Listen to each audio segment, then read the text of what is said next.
Hello everyone, welcome to the world of algorithm design. இன்னைக்கு இந்த வீடியோவில் generating Fibonacci sequence பார்க்க போகிறோம். நம்ம content of this video is taken from the book How to Solve It by Computer by R.G. Dromey. நம்மளுக்கு நல்லாவே தெரியும், this is the sequence, Fibonacci sequence. இதை நம்ம யூஸ்வலாக recursive definitionல தான் நம்ம create பண்ண போகிறோம். இப்போ initial two values நம்மளுக்கு தெரியும், we are fixing up the first value as 0 and second value as 1.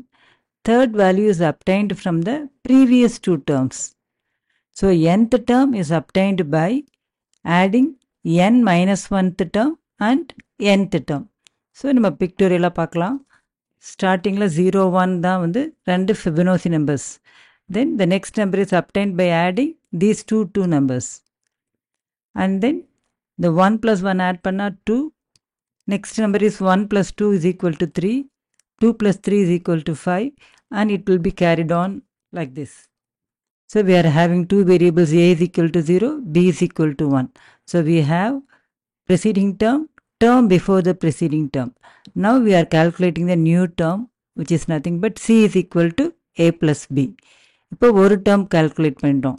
இப்போ அடுத்த term calculate பண்ணணும் அப்படின்னா இந்த ரெண்டு அசைன்மெண்ட்டும் பண்ண வேண்டியிருக்கும். அதாவது b-யை தூக்கி a-ல போட போகிறோம். So the term before the preceding term, that is a, is assigned the preceding term. a becomes b. And then b is equal to the new term we have obtained. We are generating the next term. This will be repeated till you are printing n numbers. So generation of Fibonacci numbers for n greater than 2.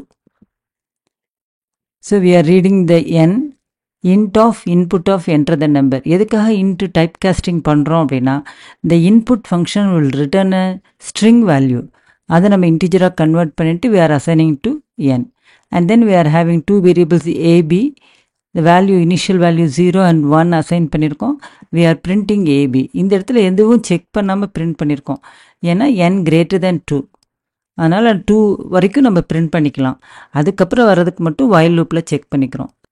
I is equal to 2. Then while I is less than n, we are incrementing I and then c is equal to a plus b. New term calculate பண்ணுறோம். Calculate பண்ண term print பண்ணுறோம். And then reassigning the values for a and b. So a, bக்கு values வந்து நம்ம கரெக்டாக assign பண்ணணும். In the same order. This program is not generalized. ஏன்னா n greater than 2க்கு மட்டும்தான் இது ஒர்க் ஆகும். அப்போ ஜென்ரலைஸ்டாக for generating Fibonacci numbers for any n அப்படின்னா இதில் என்ன சேஞ்ச் பண்ணணும் அப்படின்னா ஒரே ஒரு சேஞ்ச் தான். இந்த ஸ்டேட்மெண்ட்டில் நம்ம வந்து என்னோட வேல்யூலாம் செக் பண்ணாமல் நம்ம ஏபியை பிரிண்ட் பண்ணியிருக்கிறோம். நம்ம ஃபஸ்ட்டு Fibonacci numbers பிரிண்ட் பண்ணியிருக்கோம். இப்போ அதுக்கு பதிலாக என்னோட வேல்யூவை செக் பண்ணிவிட்டு n 1ஆக இருந்ததுன்னா a மட்டும் பிரிண்ட் ஆகணும், n 2ஆக இருந்ததுன்னா ஏபி பிரிண்ட் ஆகணும், 3ஆக இருந்ததுன்னா இந்த while loopல வந்துட்டு other numbers will be printed.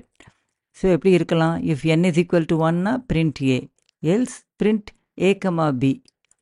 ஏன் எண்டு கொடுத்துருக்கேன் அப்படின்னா, suppose n is greater than 2ஆக இருந்ததுன்னா இந்த while loopக்குள்ளே போய் c பிரிண்ட் பண்ணும்போது it will be printed in the same line. அதுக்காக end is equal to within quotesக்குள்ளே ஸ்பேஸ் கொடுத்துருக்கோம். அப்போ n 3ஆக இருந்தது அப்படின்னா அந்த எல்ஸ் பார்ட்டில் ஏபி எக்ஸிக்யூட் பண்ணிவிட்டு இந்த while loopக்குள்ளே வந்து தேர்ட் Fibonacci number print ஆகும்.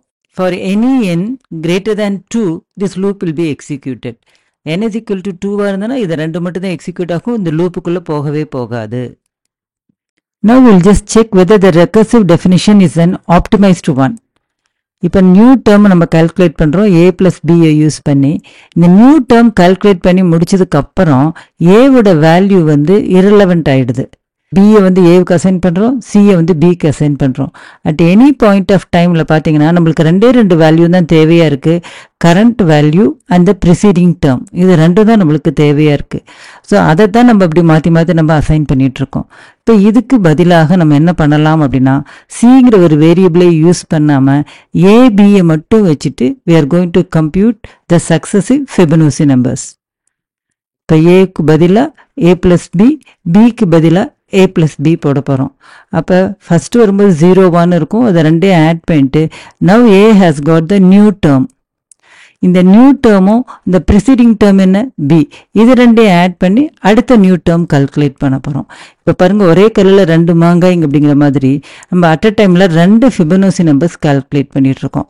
இப்போ 2 ஃபிபனோசி நம்பர் கால்குலேட் பண்ணியிருக்கிறதுனால பிரிண்ட் பண்ணும்போது கொஞ்சம் கேர் எடுத்து பிரிண்ட் பண்ணணும். ஆட் என்னா ஈவன் நம்பரா அப்படின்னு பார்க்குறதுக்காக.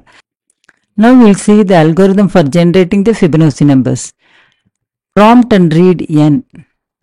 That is the number of Fibonacci numbers to be generated. And then we are assigning the first 2 Fibonacci numbers a and b. We are initializing the count of numbers. அப்போ I is equal to 2 னு வச்சுக்கோம். ஏன்னா 2 Fibonacci numbers generate பண்ணி வச்சிருக்கிறோம் நம்ம. But we are not printing it here. While less than n Fibonacci numbers have been generated, we are writing the first 2 Fibonacci numbers. அப்போ இதுக்கு முன்னாடி calculate பண்ண ABயை இங்கே print பண்ணியிருக்கிறோம் நம்ம. And then we are generating the next Fibonacci number keeping A relevant. A is equal to A plus B ன்னு போட்டோம் இல்லைங்களா? அதே போல் next Fibonacci number generate பண்ணுறோம். எப்படி? Keeping B relevant. B is equal to A plus B போடுறோம். Then we are updating the count of numbers by 2. இப்போ first உள்ளே வரும்போது I 2வாக இருந்தது. இப்போ 2 Fibonacci நம்பர்ஸ் பிரிண்ட் பண்ணிட்டோம். 2 Fibonacci நம்பர்ஸ் ஜென்ரேட் பண்ணி வச்சுருக்கிறோம். பட் பிரிண்ட் ஆகலை. ஆனால் we are updating the count. So this will be repeated till I is less than n. இப்போ I equal to n வரும்போது என்ன ஆயிருக்கும் அப்படின்னா, என்னை விட கம்மியான நம்பர்ஸ் தான் பிரிண்ட் பண்ணியிருப்போம். நம்ம n வந்து 5ஆக இருந்தது அப்படின்னா நம்மளுக்கு 4 வரைக்கும் தான் பிரிண்ட் பண்ணியிருப்போம்.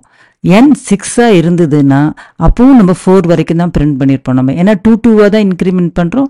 2 நம்பர்ஸை ஜென்ரேட் பண்ணி வச்சிருக்குமே வழியை பிரிண்ட் பண்ணலை. அப்போ அந்த 5th நம்பர் இல்லைன்னா 6th நம்பரை எங்கே பிரிண்ட் பண்ணணும்னா that will be done in the 5th step. If n is even அப்படின்னா நம்ம இது வரைக்கும் 4 தான் பிரிண்ட் பண்ணியிருக்கோம். இன்னும் 2 பிரிண்ட் பண்ணணும்.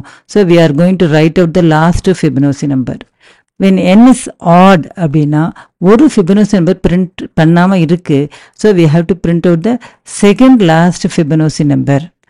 அப்போ ஏபியில் இந்த கேஸில் ஏபி ரெண்டுமே பிரிண்ட் பண்ணிடுவோம். ஈவனாக இருந்ததுன்னா n ஆடாக இருந்ததுன்னா ஏ மட்டும்தான் பிரிண்ட் பண்ணுவோம். பி வந்து நம்ம எக்ஸ்ட்ராவாக கால்குலேட் பண்ணியிருக்கிறோம். இருந்தாலும் இது வந்து ஆப்டிமைஸ்டாக இருக்கிறதுனால அந்த கால்குலேஷன் ஆஃப் பி வந்து will not take much time. Now we are seeing the Python implementation. We are having AB first 2 Fibonacci numbers having I is equal to 2. We are not printing AB here. We are printing it in the while loop. இப்போ உள்ள print A, B பண்ணிடுறோம். And then I increment பண்ணிக்கிறோம். A and B வந்து next 2 Fibonacci numbers generate பண்ணிக்கிறோம் நம்ம. So this will be repeated till I less than n. இந்த லூப்பை விட்டு வெளியே வந்ததுக்கப்புறம் we have to check whether I is equal to n. இது ரெண்டும் ஈக்குவலாக இருக்குன்னா என்ன அர்த்தம்னா n is an even number and we have printed only n minus 2 numbers in the loop. அப்போ அதனால் இங்கே வெளியே வந்து நம்ம 2 நம்பர்ஸை பிரிண்ட் பண்ணுறோம். Suppose I is not equal to n இருந்தது அப்படின்னா for example it is an odd number. n minus 1 numbers வரைக்கும் பிரிண்ட் பண்ணியிருக்கோம். we have to print the nth number which is nothing but a. இப்போ ஒரு உதாரணத்துக்கு என்னோட value 2ன்னு எடுத்துக்கலாம். 2ன்னு எடுக்கும்போது ஏபி இருக்குது, I 2வாக இருக்குது. இந்த லூப்புக்குள்ளே போகவே போகாது. ஏன்னா 2 லெஸ் தேன் 2வான்னு பார்க்கும், உள்ளே போகாது. இங்கே வந்துடும். இங்கே வந்ததுக்கப்புறம் ஐயும் என்னும் சேமாக இருக்குன்னு பார்க்கும். எஸ், ஏன்னா நம்ம இங்கே 2 அசைன் பண்ணியிருக்கோம். தென் ஏபியை பிரிண்ட் பண்ணிவிடும். சப்போஸ் n வந்து 1ஆக இருந்தது அப்படின்னா அப்போவும் while லூப்புக்குள்ளே போகாது, இங்கே வந்துடும். I வந்து 2வாக இருக்கும், n வந்து 1ஆக இருக்கும். அப்போ இந்த இஃப் கண்டிஷன் இது வந்து ஃபால்ஸ் ஆகிடும். எல்ஸில் ஏ மட்டும் பிரிண்ட் ஆகும். தட் இஸ் ஒரே ஒரு Fibonacci நம்பர் தான் பிரிண்ட் ஆகும். n ஈவனாக இருந்ததுன்னா உள்ளே இருந்து n minus 2 வரைக்கும் பிரிண்ட் பண்ணியிருக்கோம். வெளியே வந்து 2 வேல்யூ பிரிண்ட் பண்ணியிருக்கோம். சப்போஸ் n ஆடாக இருந்தது அப்படின்னா அங்கே உள்ளுக்குள்ளே n minus 1 வரைக்கும் நம்ம பிரிண்ட் பண்ணியிருக்கோம். இப்போ 5ஆக இருந்ததுன்னா 4 வரைக்கும் பிரிண்ட் பண்ணியிருக்கோம். 5th நம்பரை இங்கே வந்து பிரிண்ட் பண்ணியிருக்கோம். இப்போ n 6ஆக இருந்ததுன்னா 4 தான் பிரிண்ட் பண்ணியிருக்கோம். இங்கே வந்து நம்ம 5 and 6 பிரிண்ட் பண்ணியிருக்கோம். 5th and 6th Fibonacci நம்பரை பிரிண்ட் பண்ணியிருக்கோம். So this is an optimized Python code. So பேராக நம்ம கால்குலேட் பண்ணிட்டு இருக்கிறதுனால we have to carefully write out exactly n numbers using this if else condition. Generation of Fibonacci numbers பார்த்துருக்குறோம். நம்ம இந்த கோடை சேஞ்ச் பண்ணி can you print nth Fibonacci number அதாவது த ஜென்ரேஷன் ஆஃப் ஃபிபனோசி நம்பர்ஸை மாடிஃபை பண்ணி கடைசி நம்பரை மட்டும் பிரிண்ட் பண்ணணும் அப்படின்னா what are the changes I must do? I have to make changes only to the 2 statements. அதாவது பிரிண்ட் ஏ கமா பின்னு இருக்குது. இந்த ஸ்டேட்மெண்ட் நம்மளுக்கு தேவையில்லை. ஏன்னா we don't want the sequence to be printed, we want the last number to be printed. அப்போ இந்த இடத்துல if I equal to N அப்படிங்கும்போது I don't want this A, I can print only this B. When I not equal to n, then I can print only a. ஆனால் this is not an optimized algorithm. So the optimized algorithm to generate nth Fibonacci number can be seen in the next video. இந்த வீடியோவில் Fibonacci number generation பார்த்தோம், அதை எப்படி ஆப்டிமைஸ்டாக பண்ணுறதுங்கிறதையும் பார்த்தோம். நம்ம இந்த video உங்களுக்கு பிடிச்சிருக்குன்னு நினைக்கிறேன். பிடிச்சிருந்தால் லைக் பண்ணுங்கள், உங்கள் ஃப்ரெண்ட்ஸ்க்கு ஷேர் பண்ணுங்கள். தேங்க்யூ ஃபார் வாட்சிங்.